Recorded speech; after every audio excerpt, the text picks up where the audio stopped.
Welcome to the webinar. This is Jo, and we're so excited to have you here with us today. We're going to be talking about tools and tactics for test taking. Today I have with me Dr. Amy Jauman.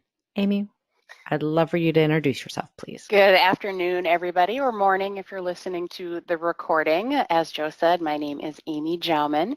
I am the Chief Learning Officer for the National Institute for Social Media. So we provide a certification exam for social media and marketing professionals. I'm also an author. I authored the NISM textbook as well as a book specifically designed to help people tap into their unique skills and create a prep plan that matches very nicely with their own environment and the way they like to absorb info. So really excited to be here today. I, of course, know Jo through the National Institute for Social Media. She is one of our fantastic educators, which she will, I'm sure, tell you more about, but specializing in working with our nonprofit sector, which is hands down her area of expertise. Thank you so much, Amy. And I will give you guys a little bit about me. I'm Jo Miller, as Amy said, and I am a certified grant professional and social media strategist. I'm a national speaker, trainer. I founded Smarty Grants and the Smarty Learning Institute. I'm the president of the Grant Professionals Association. I've been working for 20 plus years in providing grants, organizational development, and communication services to nonprofits and government agencies. And as Amy mentioned, I'm a certified social media strategist and trainer through the National Institute for Social Media. My focus is the nonprofit sector, and that's what that hashtag NISM for good stands for. The other hashtag I have down here on the bottom is Earn GPC, and that is that grant professional certification. Two things that are my passion that I hold myself and I also help people with. So that's a little bit about us. So today you guys are here with us because you've probably experienced test anxiety in some form or some level. You know, each person here is going to have a different yet very relatable experience with test anxiety. You might feel like you're the only one that feels that kind of anxiety, especially when you're in the midst of it, but you're not. The reality is that it is perfectly normal to feel nervous and to have a sense of anxiety and apprehension about a test. You know, tests are stressful, and often we have a lot riding on these tests, right? On the results of the tests we take, on preparing for the test. So you may feel a little overwhelmed. And sometimes you may even feel kind of paralyzing, near paralyzing fear about taking a test. And it's that kind of anxiety that can really impact your ability to study, to prepare for an exam, even to get yourself motivated to register for an exam, and certainly to perform during the exam or even show up for a scheduled test.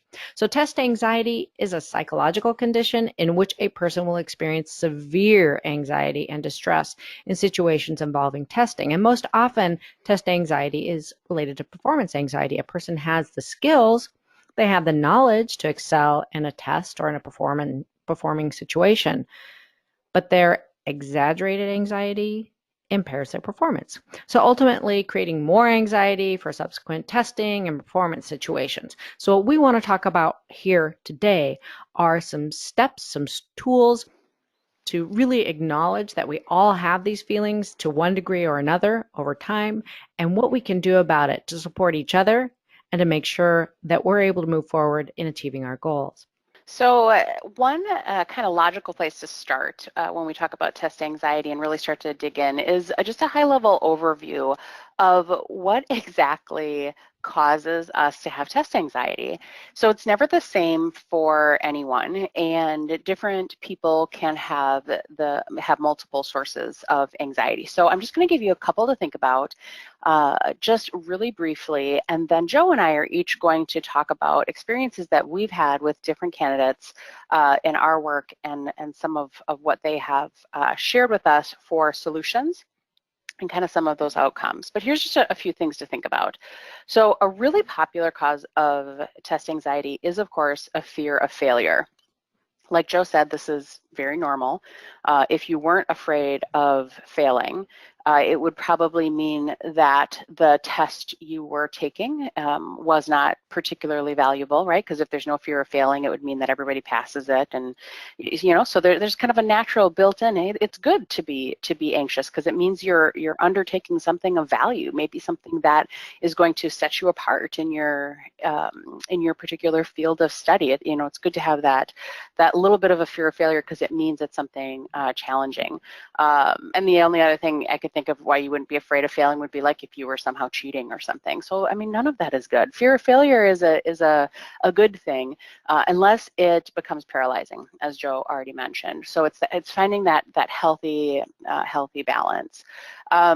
There's also a pretty common bubble up of anxiety that comes with a lack of preparation. So different people sometimes approach tests and they either really don't prepare enough or they believe they have not prepared enough. And those oftentimes will have kind of different outcomes, but they cause the same kinds of anxiety. Somewhere along the line, you had a plan that you did not execute, and so now you're walking in on test day and you have that absence of the preparation you were hoping for. So on top of not then having prepared like you wanted to, you also have this heightened anxiety. Of course, we all carry with us our past experiences, so a poor test history can also be the source of test anxiety. When I used to teach, boy, this was a long time ago, I used to teach a math class, and it was a basics math class, and it's kind of an interesting experience because people coming into this college that I taught at, if they didn't pass the entrance exam, to a high enough percentage, they had to take my class. So if you can imagine the first day of class, let me tell you, nobody wanted to be there. Not only was it a subject they didn't like, but they essentially flunked a test, so they had bad feelings anyway. So we always got off to an interesting start. But one of the things I always asked them was, hey, share kind of some of what your concerns are. And let me tell you, the history that people shared about their experience in education, test taking, public speaking, asking questions, experiences that they had with past educators, embarrassment that they may have had when they were children or young adults, all of those things stay with us. And even if we aren't consciously processing them, they're oftentimes kind of hanging out in the background. And this might be a time to consider addressing some of those and at least being aware of them. And then there's also the kind of last one for you to noodle on is negative feedback in your environment. And actually one of the examples we have today, actually a couple of them I think will talk about this, but occasionally we have some kind of negativity around our test that is in our environment and we don't always address it head on. So for example, you might have a spouse that is not supportive of you taking the exam, or you might have a boss who is afraid that if you pass your exam, you're going to leave your job. So they are giving you a really hard time about it, and they're pretending to tease you, but it's really mean-spirited. There are all of these little things that can be happening in our environment, and sometimes the very, I don't know, survivalist kind of mode is to just ignore it or to work around it instead of addressing it, and that can slowly chip away at our confidence and then increase our test anxiety. So on our next slide, we're going to actually talk through some of the most common symptoms of test anxiety, and they fall into three categories: physical, emotional, and what's most commonly probably called cognitive, but it would also be considered behavioral. So this is kind of some feedback from the Anxiety and Depression Association of America. And I say that, I feel like I'm name dropping, but I'm name dropping because it's important to realize that this isn't imagined. It is different again for everybody. But these kind of three categories, these physical symptoms of people having a headache, shortness of breath, feeling lightheaded, this is a manifestation of this test anxiety that isn't appropriately managed. And as Joe alluded to earlier, that little bit of test anxiety is a good thing. It keeps us, on our game. We have heightened awareness, that's kind of normal. But when we start having these other symptoms, as you can imagine, you're going in to already take this very challenging exam. And now you're also having to battle the fact that like you can only see out of one eye because you've got a blinding headache, and all of those things that we want to address early on so they're not distracting you from your exam. Now, the emotional symptoms, maybe kind of some inexplicable anger or fear, kind of being pre-disappointed in your results, just going over the top and feeling overly emotional. I always think of the old joke when you're talking to a significant other and they say, well, if you don't know why I'm mad, then I'm not going to tell you. It's those kinds of conversations where you might be a little more snappish or kind of lashing out at people and you don't really know why. That is one of the symptoms of anxiety. And a lot of times when people have that and they go in and they take their test, and after they complete their exam, they step out and they are the happiest person in the world. Like they go from the lowest low to the highest high, because all of that anxiety is released. And it is oftentimes only then that they look back and they think, oh my goodness, I wonder if I'm even going to be allowed back in my home tonight. I've been such a horrid person for the last 24 hours. And then this last one is these cognitive symptoms is tied to having trouble focusing or those excessive negative thoughts. This is really counterproductive in a certification exam environment where you need to be performing at your best.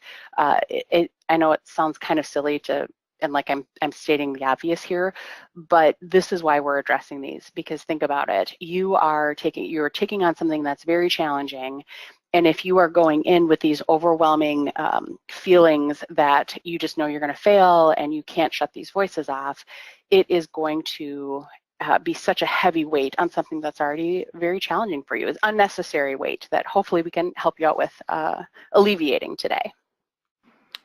Well, Amy, I'm so glad I was on mute because I was laughing at some of your examples there. I have been there, only being able to see out of one eye because of anxiety. And so that was very relatable. And I thank you for sharing that. And you know, as you mentioned, not all test anxiety is bad. Not all performance anxiety is bad.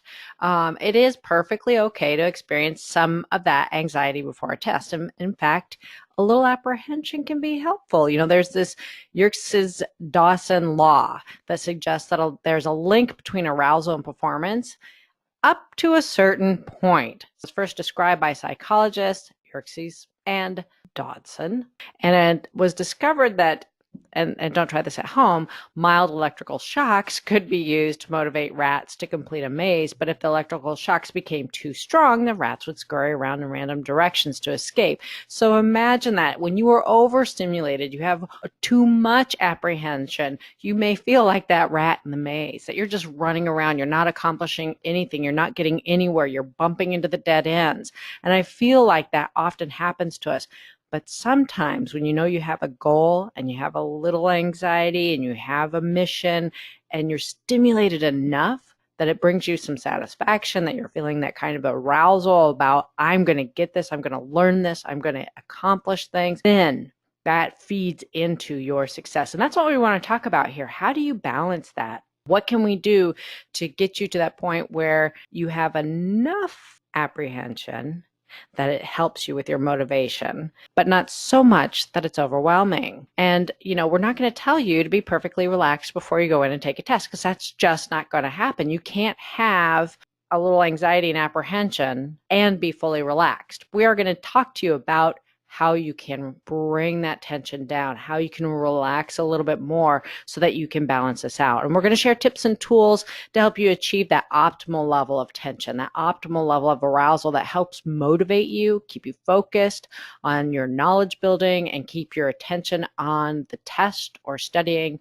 for peak performance, and to have more positive experiences with test taking and to get the results that you want, your best results. So each positive experience often will reinforce your ability to manage anxiety for the best outcomes.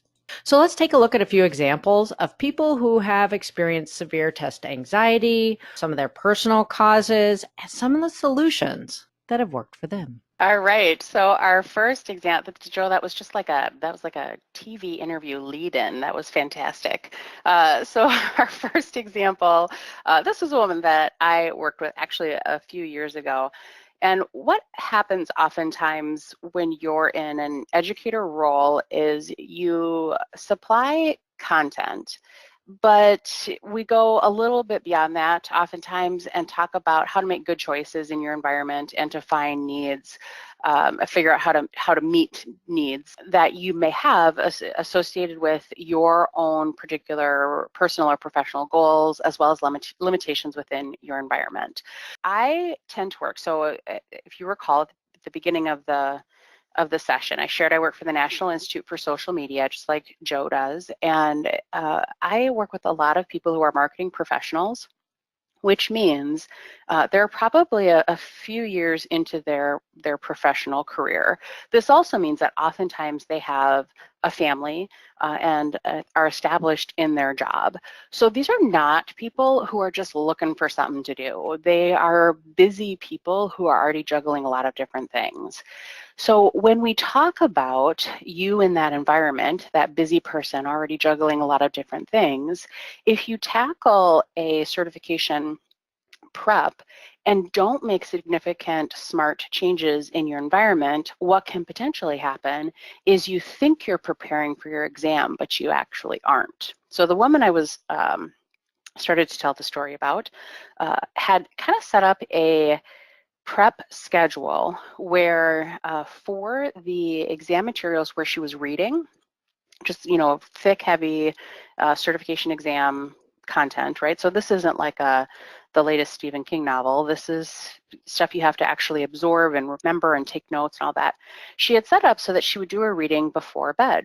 So and she did give up a little bit. So instead of staying up and watching the news, she had actually transitioned to catching up on the news the next morning. So she'd go to bed a little bit earlier, but she settled into bed, got all comfy and would do her reading. And then on the weekends and one time during the week, she would schedule study time at home where she would actually block her calendar and sit down and study. So she had done this for a couple of weeks, and then she shared with me that she had taken a practice exam and she hadn't made the progress that she had hoped. And it was more than just being irritated that she was going to have to study longer. It was an emotional call, and she was very upset because the practice exam that she took, based on how much time she had spent studying, left her feeling like she couldn't do it. Made her feel very defeated. What we eventually discovered, and we'll talk a little bit about how this happened, was that when she was reading materials before she was going to bed, she was exhausted and she wasn't retaining anything. So she was clocking the hours of studying, but nothing was sticking. So it wasn't that she wasn't smart enough, it was that at the time that she was trying to absorb this information, her body and brain just couldn't take it. And then probably the funniest thing that we realized was her scheduled study time that she thought was happening, it wasn't happening.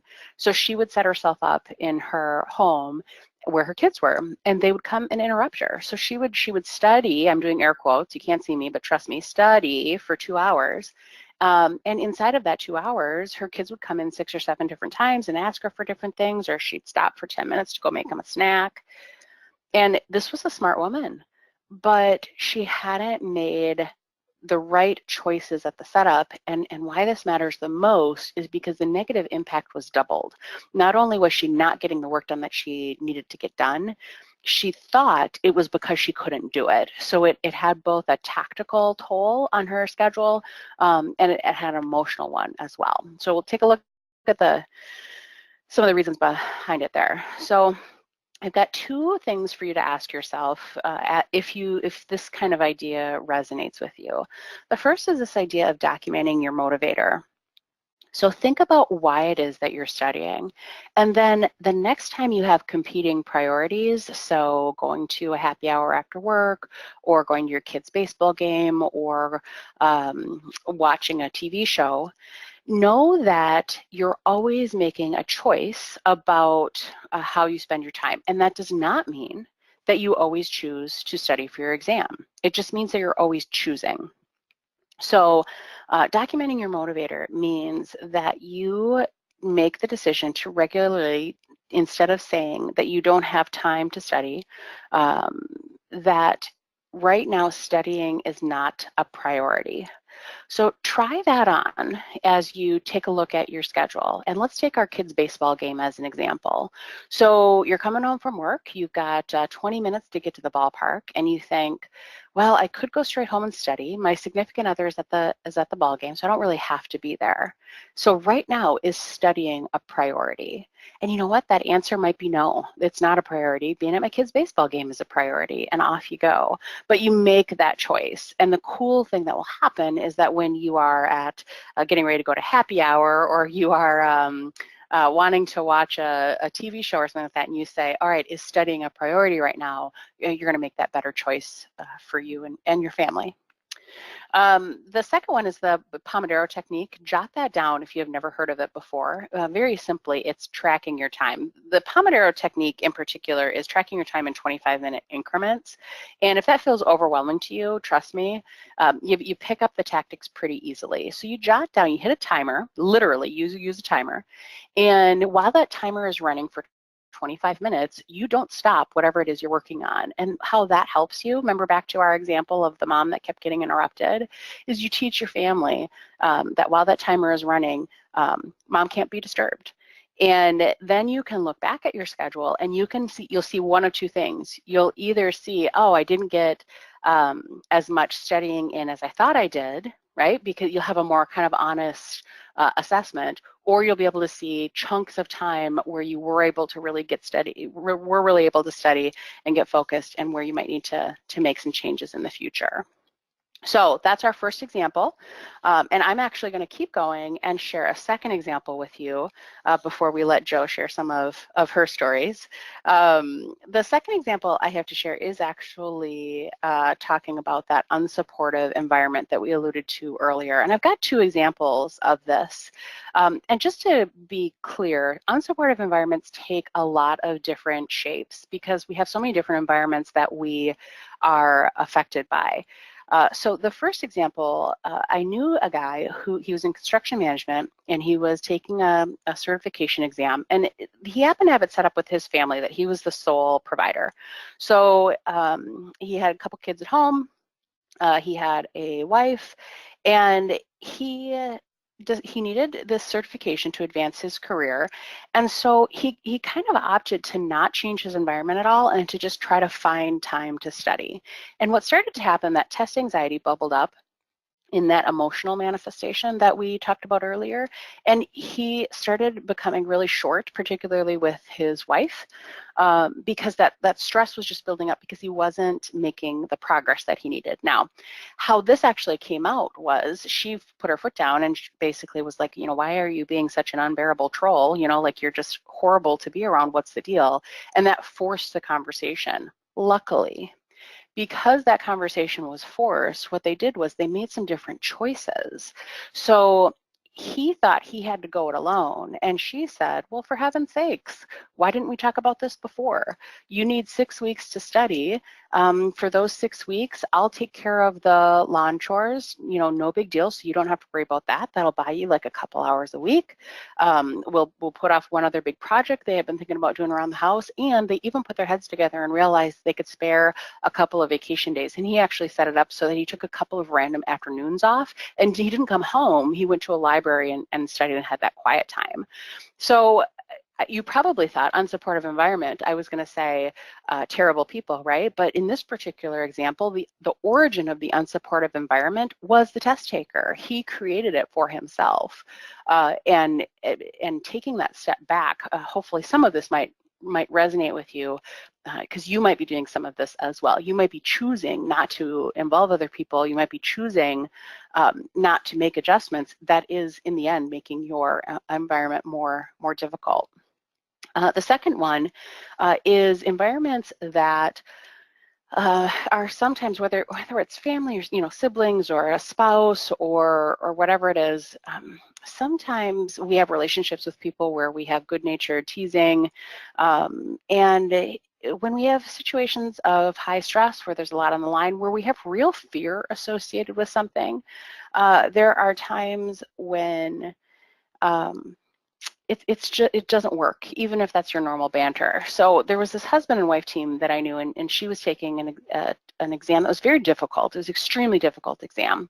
And on the practice exam, she got an 85%. And she was telling me that her husband was poking fun at her because he had recently taken a different certification exam, which frankly was much less rigorous.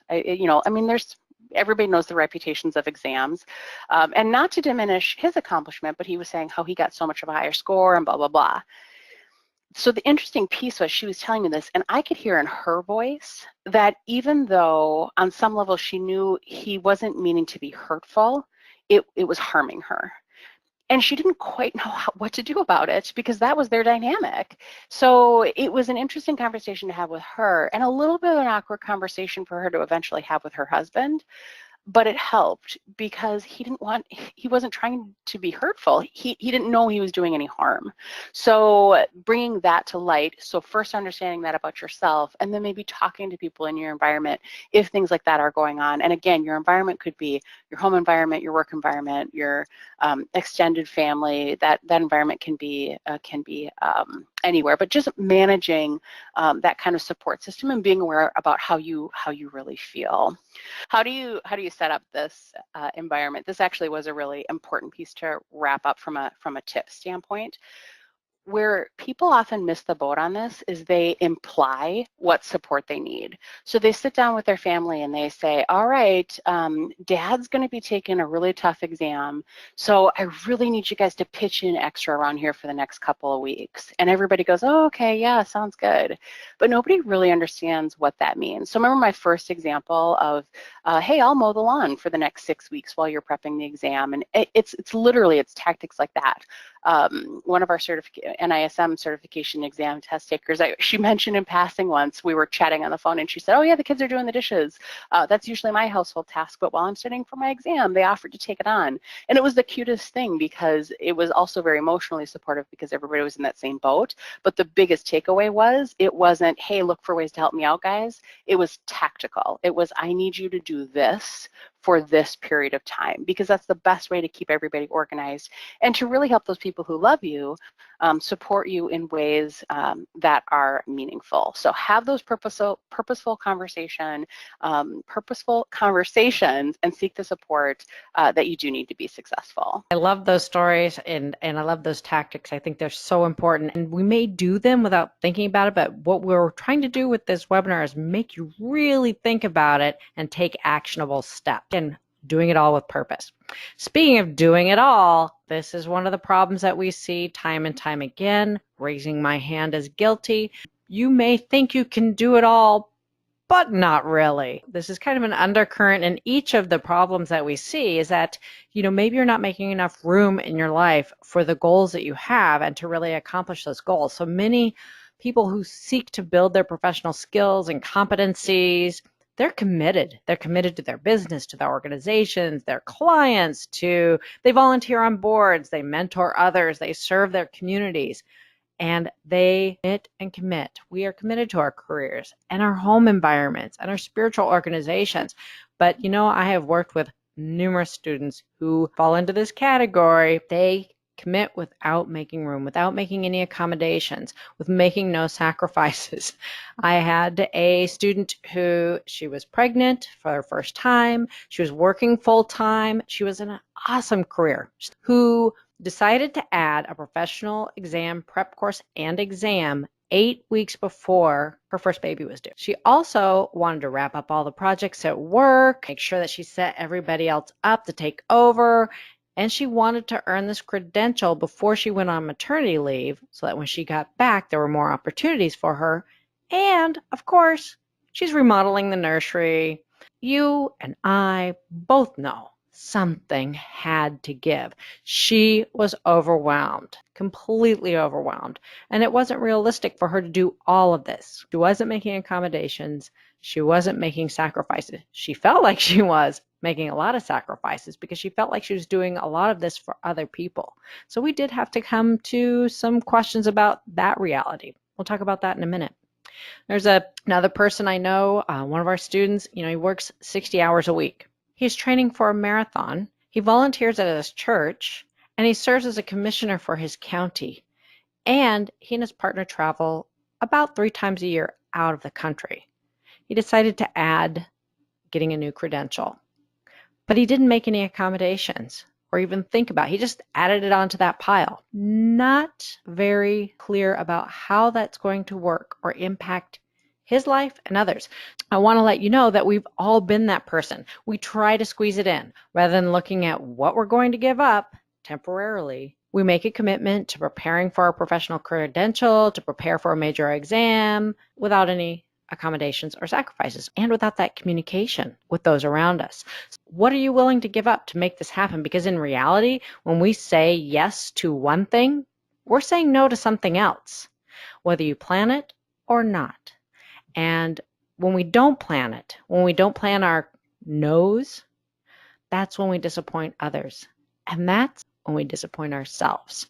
So plan your accommodations. Plan what you're going to do to sacrifice. So let's get proactive about this. Let's proactively make accommodations for your exam preparation and exam taking by taking these steps. Evaluate your commitments. Seriously. Lay it out on a calendar. I hate doing this because then I feel overwhelmed when I see what I've committed to, but lay it out on your calendar. List your work, your education, your home, your hobby, your health, your family, your social, and your volunteer commitments. All of it.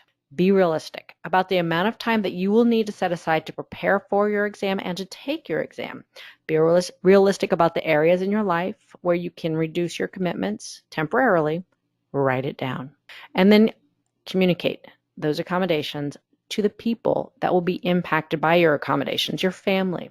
Amy gave some great examples of communicating that to family and how they respond. Communicate that to your coworkers. You may be needing to take some time away from work, or you may need for them to not interrupt you when you have your headset on and you're taking a webinar.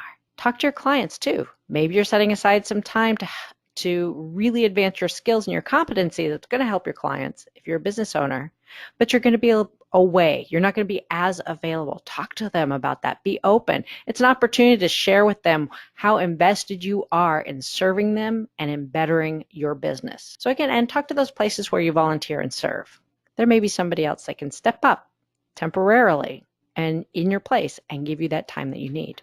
Evaluate your commitments, be realistic, and communicate. One of the other things that we see all too often is this negative self-talk. I will never be able to study for the exam. I could never pass that exam. I'm a terrible test taker. I want to earn my credential, but I'm not as experienced as other people. I'll freeze up. I'll get lost on the way to the test location. There will be an emergency at work and I won't be able to take my test. I'll lose my money. What if I fail the test? I'll be embarrassed. I can see it now. My boss is mad. My colleagues are consoling me. My family's disappointed. Now, if you're nodding your head or you're feeling like really comfortable with these statements in an odd way, you may have a lot of negative self-talk. You may feel comfortable with your negative self-talk, and we want you to think about that. What are you convincing yourself of? What are you visualizing? Maybe you think you're being a realist, but what you might be is a negative. Negative self-talk has the ability to become a self-fulfilling prophecy. So I want you to stop it now. And that's another reason why we're here. And another reason why Amy and I are both educators and instructors. We love seeing the potential in people and helping them get to their goals. So there are a few steps you can take to switch that negative to a positive. First, schedule some positive self-talk. After you study an element, take a moment to check in with yourself. What have you learned? Say out loud or write it down. I learned that I already knew this element through experience, and I'll do well on this section. Or maybe I learned a new process or a new element that I have not experienced, and my exam prep course is preparing me for the exam and to grow in my career. Or the things I study today, I can apply immediately to my work. I'm not as worried about passing the exam as I was because I see the value that I can already bring into my work situation. There's no failure in that. So visualize your success. See yourself getting that certificate in the mail. See yourself walking out of the testing facility with your head held high. What does that feel like? Visualize it, embrace it, and then plan to be okay. Listen, failures happen. as Amy said earlier, these tests are valuable.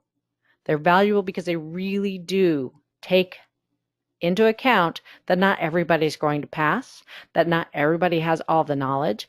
You may not pass the whole test. You may not pass an element of the test. Many people fail professional exams. This is quite a pep talk I'm giving you, isn't it? But most fail because they didn't take the steps that you're already learning about today. And when they do fail, what they have, what can help, is a plan to be okay. We do that with our students in many of our courses. And in fact, in our Grant Professionals course, there's an opportunity to retake the test. We have that before they take their exam. They have that written down. The if this, then that. If I pass my test, great. If I don't pass my test, this is my next step.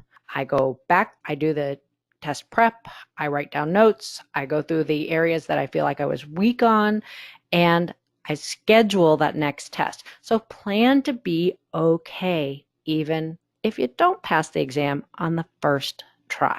We know that if you don't pass, you might feel a little bit of shame or guilt or regret. But if you think about it ahead of time, you get back on that horse, you get your plan in place, that will help. Also, we're going to be talking about finding your supportive community and finding others that have gone through it. I will tell you, in each of my programs, we have people that have that experience and they have their certifications, and they are fortunately very open about their experiences, their quote unquote failure, how it helped them be stronger in believing in what they can do, why they think they failed, and that they got it. So can you.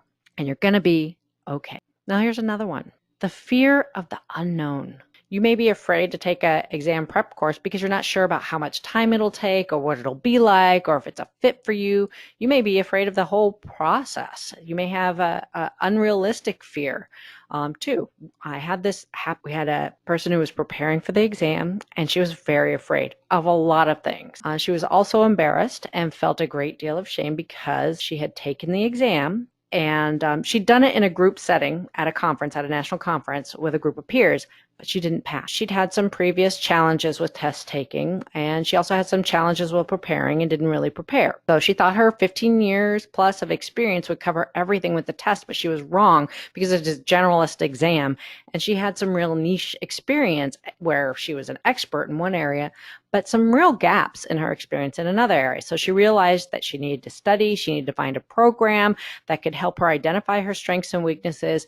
And she was extremely anxious about going and taking a test at a test site by herself. What would that be like, being all alone this time? Here's some of the things that we did. We enrolled her in our course. She joined our private communities. We have a really supportive Facebook community, private community. We have members, again, that have had that similar experience who reinforce the point that if everyone passed the test the first time, it would not be a valuable credential.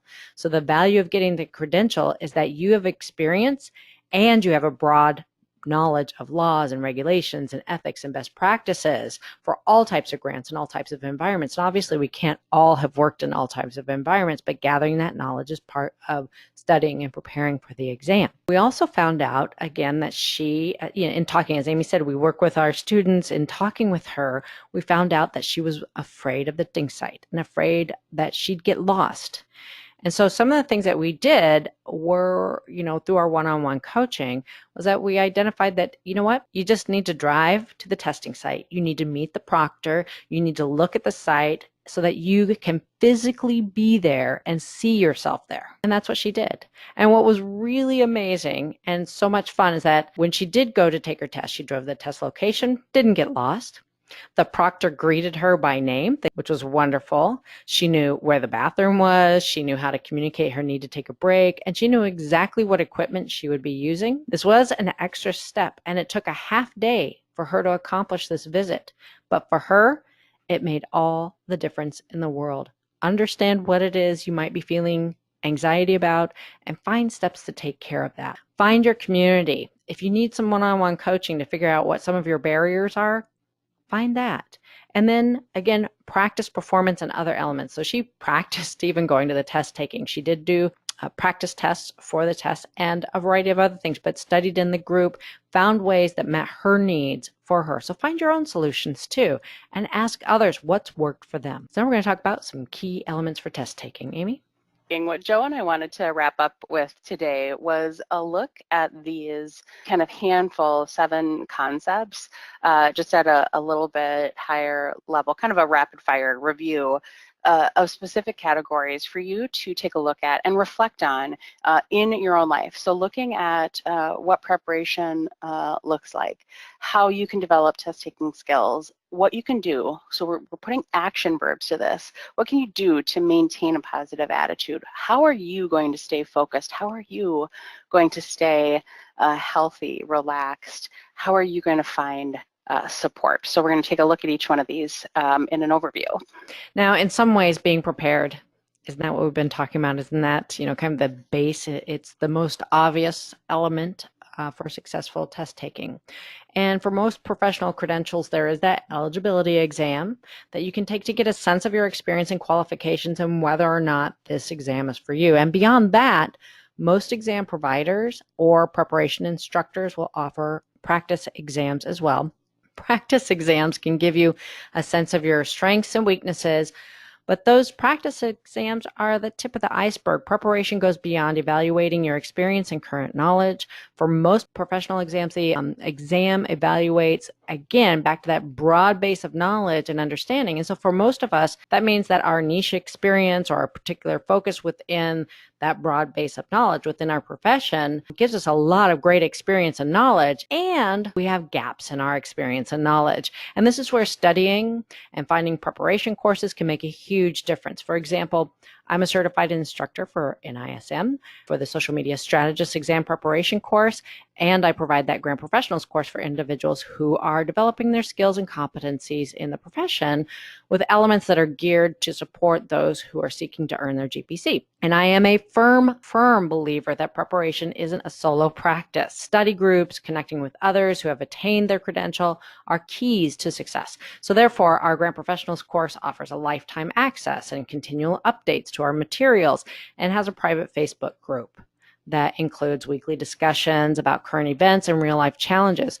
And with our NISM for Good exam prep for nonprofit social media strategists, we also have a private group that is offered during the course and after they take their course so that we can continue to grow in our experiences and our relationships and our networks. When you sign up for a preparation course and community, keep in mind that you want to give yourself adequate time to digest the information, to really retain the information so you prepare to prepare. Let me say that again. One of the best ways to be prepared is to prepare to prepare. So be realistic with your time, the time that it'll take for you to prepare for the exam and to really absorb that information.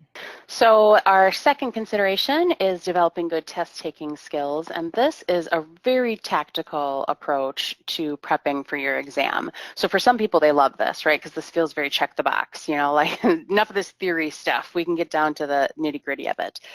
And for other people, they get irritated with me anyway because I talk a lot about developing test-taking skills. And some people think, you know what, if I know the exam content, it won't be a problem. So I'm just going to focus on the content, and I don't have to worry about anything else. But hopefully some of what you've heard in our conversations today is just how many pieces there are to this formula of passing a certification exam. So about 80% is the content, right? But you've got all these other factors in play: your mental state, your support system, and then how good you are at taking tests. Here's a handful of things that you can try. If you are looking at information and maybe you're memorizing terms or things like your practice exams are going to help you identify if you can recall and implement the same information in various scenarios. So for example, if you memorize a term, on the exam, you could have a definition question, right? That could be exactly like what you memorized, but you might also see it in an application format. So practicing taking a test helps you learn how to take the content that you've possibly memorized or applied if it's some kind of a tactical assessment, and see if you can recall it in various forms. So kind of practicing that and developing that skill is helpful. This happens by practicing actually taking tests or practicing even just individual test questions. So you can develop some skills around, if you're looking at multiple choice questions, you can develop some skills around eliminating the answers, the options that you know for sure aren't correct, so you can, if you have to guess, kind of increase the odds. Even practicing understanding a written question is an important skill. I talk to a lot of people who are 10 or 15 years minimum out of a formal classroom setting where they had to take some kind of a test. And you don't necessarily think about it, but that is a skill that you kind of lose when you don't use it. So reading test questions and having to pick from a multiple choice list is something that you can actually hone your skills on. Another thing that I always recommend people do is sit and take a series of test questions so that you can start to experience what's called test fatigue or exam fatigue. So what that refers to, and we see this in certification exams all the time, is it's actually a physical and mental response to the exhaustion that just naturally comes with the stress and recall of information over a long period of time. Now, this is natural, and there's kind of an ebb and flow. A lot of times you'll get like a little boost of energy, you get a little like an adrenaline bump or something like that that'll kind of get you through, but riding those highs and lows isn't something you'll experience if you practice 3 test questions a day. So try sitting through a longer test just to practice that process. Do some research in advance, figure out what you can have in the testing center. Can you have water? Can you have snacks? If you can, do you want water? Do you want snacks? Don't do anything for the first time. Don't even wear a new outfit on your test day. You should try everything before you get to your actual test. Ask if you can take breaks. If you can take breaks, take them. Even if you may not feel like you need it, sometimes being able to stretch your legs can be that kind of physical boost that can help you mentally focus. And then the last tip about developing good test taking skills is ask other people what they did, specifically related to prepping for a certification exam. Sometimes people have little tips and techniques that they can share with you that can be lifesavers. One of the key things that you can do is to develop and maintain a positive attitude. Amy and I both know you can do this. I can tell you from years of experience with students who struggle with negative self-talk and self-doubt that working with them to develop a positive attitude and offering a supportive community that truly believes that they can do it is often their greatest struggle and the best answer, and one I love taking on. Believe in yourself. Document that belief. Write it down. Post it on your wall if it helps. Some of our students use apps that give them positive cues each day. Some of our students share their self-doubt with our private group and tell us when they've started their prep course. They give us the timeline for their exam, and the troops rally. We mark our calendars. We start posting positive wishes. We reach out days before the exam and ask them if they have any questions, if they want to walk through a practice exercise with us, or if there's something else that we can talk to them about that they weren't aware of, that now they're getting closer, or simply maybe we need to have a video conference pep fest for them. So find ways and people that help you develop and maintain a positive attitude. Celebrate your progress. If you complete reading materials and a video or exercises in the first module of your prep course, celebrate that. Again, back to having that group, they understand that what you've accomplished, and if you tell them I finished module 1, they will cheer you on.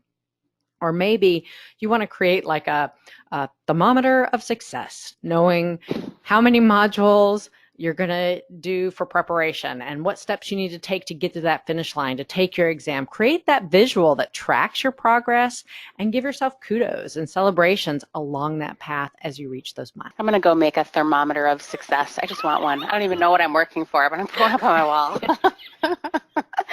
All right, focus. Ironically, because I feel like I'm losing a little focus as I went off the rails a bit there. Focus is unique to the individual. I cannot, and all kinds of brain science backs this up. We used to think the perfect classroom environment looked like X, and more we're finding that simply isn't true. So here's questions for you to ask yourself.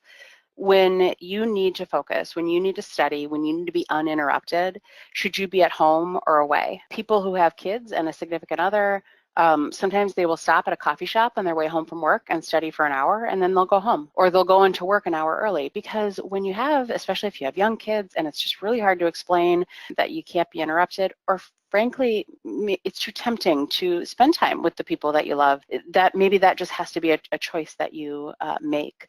Figure out if you study best in short periods of time or long periods of time. Again, everyone is different, and as long as you have a cumulative amount of the right amount of time, either approach will work. Does music, this is one people argue about all the time. I can't believe you can study anything with that music playing. Honestly, for some people, the music is helpful. The music will help. Personally, I can't handle when it's dead quiet. I have to have white noise. Otherwise, all the little noises that I hear are too distracting. So I'm the person that plays like thunderstorms and things like that when I really need to focus. And another way that is very effective is simply checklists and rewards. Sometimes certification exams and the progress that we are moving towards with that, it's so big, right, that it feels like we're not making progress and we can't see that end game. So it just becomes hard to stay on track. So give yourself smaller checkpoints and rewards along the way. That thermometer of success again. Yes. I knew it resonated for a reason. It was tied to my topic. Excellent. So we want you to also learn and practice relaxation techniques. Practice centering. Now, I want to go back to something I said way early on in the webinar, is that you cannot be fully relaxed and anxious at the same time. And there is a need for you to have some sense of apprehension and arousal and a little bit of anxiety to keep you motivated and going forward and to really challenge yourself. But you also need to balance that out with some relaxation techniques, especially if you're starting to feel that test anxiety. You're getting some of those symptoms. So practice being centered, become aware of your breathing and learn to slow it down. I'm not talking about taking big, deep breaths. I'm talking about learning to slow your breathing down. That will slow everything else down and help you to calm. Be aware of your body and your tension. If you haven't already, learn how to practice progressive muscle relaxation. Just concentrating on the little parts of your body and slowly relaxing bit by bit your body and relax those muscles. That's going to help you. Relax before you study or relax before taking the exam. Take breaks. As Amy mentioned, even during the test, you may need to take breaks. Use that Pomodoro method for studying, where you do bursts of studying, but then you also take a break. You take a short break. It can help. That's going to help you practice your relaxation. Get in that mode of energy on, relax. Exercise helps with relaxation. We're going to talk a little bit more about that in a bit. And then treat yourself to something special once in a while. What can you do to treat yourself, to help you relax, to, kind of remember those milestones and keep that positive attitude? For me, back to that exercise piece, oftentimes if I hit a good milestone, I will say, that's it. I'm leaving my office. I'm leaving my work. And I'm going to go get on my bike. And that's relaxing for me.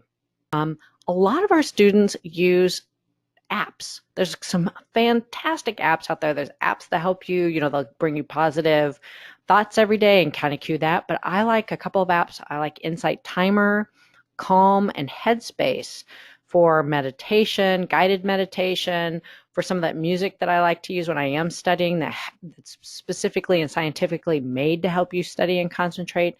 And again, those guided meditations. So learn and practice relaxation techniques that work for you. Some of these things will work for you. There may be something I didn't mention that really works for you. Find what works for you. Learn and practice relaxation techniques that can help you be in control when you feel that sense of anxiety bubbling up. So staying healthy has a couple of different categories. The first is eating well, and that doesn't mean eating, right? That doesn't mean eating everything in sight. It doesn't mean it doesn't mean eating to stay awake. It means eating well. Eat good food. Make good choices. Stay hydrated. I strongly recommend you avoid the sugary fixes and the big boost kind of drinks. I absolutely forbid you to try one for the first time on exam day. Forbid. I rarely say that, but it's forbidden. Always get enough sleep. Even if you go to bed early and just lay there and you don't feel tired, try some of those relaxation techniques that Joe was talking about. Force yourself to, even if you feel like you can't sleep, rest. Do get exercise. Sometimes as we find room for studying for an exam in our schedule, we take out things that are really important, like even walking 30 minutes a day. Make other choices of things to eliminate, because exercise will not only help you feel better along with eating, but it has a mental impact as well. It'll help you focus more easily.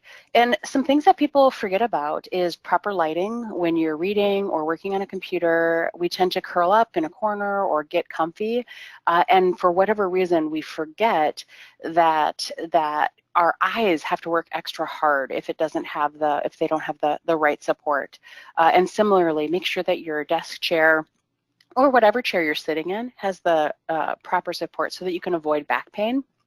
So another technique or another thing that you will discover with your practice exams is how to sit, or maybe bad posture habits you picked up along the way. All things to consider about getting healthy and staying healthy and avoiding that temptation of taking shortcuts. Always invest in the long-term healthier choice. And, to that note of you saying, exercise while you're studying, one of the things that I've done is I've recorded myself reading whatever I'm studying, and then I just listen to that while I'm walking. Take a walk outside and listen to it. And so it gives me both types of learning, seeing, writing it down, saying it, and then listening to it while getting exercise. So maybe that could be a solution for somebody out there. That's a great idea. Lastly, I want you to seek and secure. We want you to seek and secure support.